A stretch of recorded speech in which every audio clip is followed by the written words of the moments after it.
A shakeup in the Senate right after the midterms. Senator Kyrsten Sinema announcing she is ditching the Democratic Party, filing herself now as an independent. The move means that Democrats will still have a workable majority in the next Congress, but not the outright 51-seat majority that they assumed. In the announcement, Sinema insists her values are not going to change, and she says that she will not caucus with Republicans. She explains why she made the switch.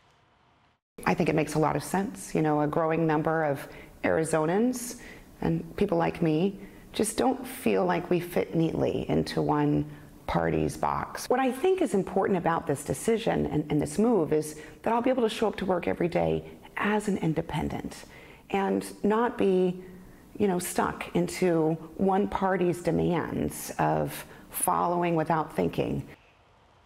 So, Sean, as a former congressman, what does this actually mean? If she's not going to caucus with Republicans, does it really matter? What does it mean for Chuck Schumer in leadership? Because he needs her vote. And what does it mean for Joe Manchin? So, first off, it means that she is a brilliant politician, and she is. I served with her in the Financial Services Committee when she was a House member. Always very smart. She recognizes where she comes from and who her constituents are. I think she realizes that she will lose her Democrat primary in 2024. She'll have a challenger from the left. She will lose. This is about sustainability. This is about getting reelected. And by the way, in Arizona, you have Katie Hobbs, who is, I think, a dumb politician, going to make big mistakes as governor there, as well as another Democrat senator from Arizona. It is not a Democrat state. To be an independent and run for the Senate is going to be really effective for her to go back to the Senate for another 6 years. I think that's why she's doing this. But again, if Manchin now moves over, that puts the majority of Democrats in the Senate in jeopardy. And again, so I think Chuck Schumer has to be very conscious of what's happening with these moderate members that he has in his caucus. Yeah, Harris, what do you think this means? Well, look, a few years ago when I interviewed Sinema for a border special that I was doing, would have been right before the 2016 election. And 538, the platform looked at, the polling platform looked at how and when people voted along the lines with Trump because he was running. And both she and Manchin were above 50%, just in terms of being that independent already. Less Manchin a little bit, but certainly more Sinema. And I asked her about that, and her question almost sounds like what she's saying right now. She wants to be that voice in the room that is completely independent. And you know, Democrats must hate that because now they've lost one check for them. So we've got two independents and a socialist and a bunch of Democrats on one side and then a bunch of Republicans on the other. So it narrows that majority, but it brings aboard, Ainsley, unpredictability. And voters love that because now more than 40% of Americans identify as independents. And so you're right, she's brilliant to do this, especially in a state that has seen so many Californians move and the state becomes purple. Not blue or red. She's right where she needs to be, positioned right there. And that puts a lot of pressure on people like Mark Kelly and others because there's no term limit. That's right. So I assume he'll run again. What do you think, Tommy? I'm sure you've been tweeting about this. So I want to hear what you're saying and what the reaction is. But also Joe Manchin, he has to make a decision. His approval rating before he voted for the Inflation Reduction Act was in the 70s. Now it's in the 30s. He didn't get the pipeline as promised by the Democrats. What do you think he'll do? Because he's up for re-election in 2024. Yeah, I think that people are going to be watching him very, very closely. And I think it matters how the American people respond to the agenda of the Republicans in the House. I think that's going to be a big thing. I do believe that we are far more red in this country than you would see from the midterms and from the results that we've just had this past election season. I believe that both Sinema and Manchin are going to be in that position where they have to recognize that. But going back to Sinema, I think it's so interesting here because this is not like a Democrat to do. That's why I don't think she's a Democrat.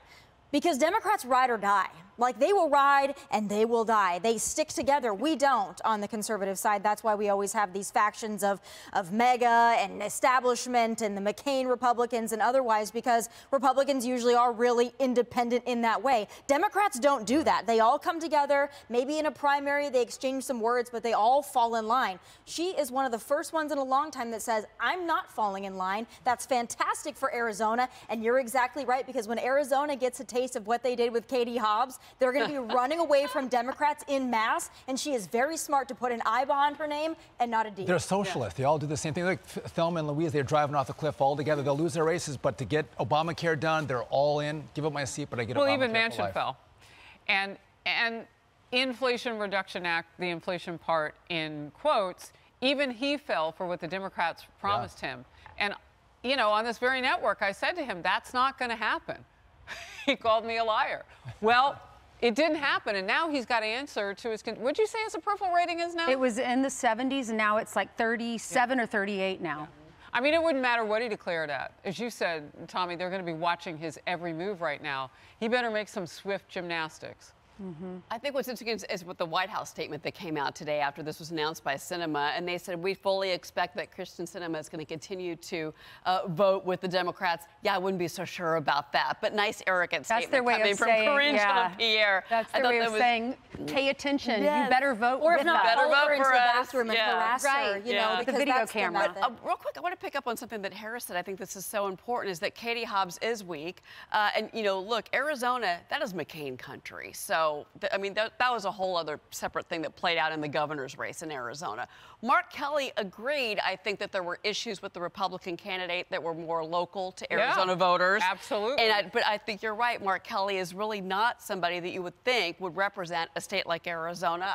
As you know, after Texas, we moved to Arizona. I went to high school and college there. And I was surprised by a lot of things that have played out. But again, you never know. Arizona politics are always lots of eventful. I'll say that. Very eventful. Hey everyone, I'm Emily Campagno. Catch me and my co-hosts Harris Faulkner and Kaylee McEnany on Outnumbered every weekday at 12 p.m. Eastern, or set your DVR. Also, don't forget to subscribe to the Fox News YouTube page for daily highlights.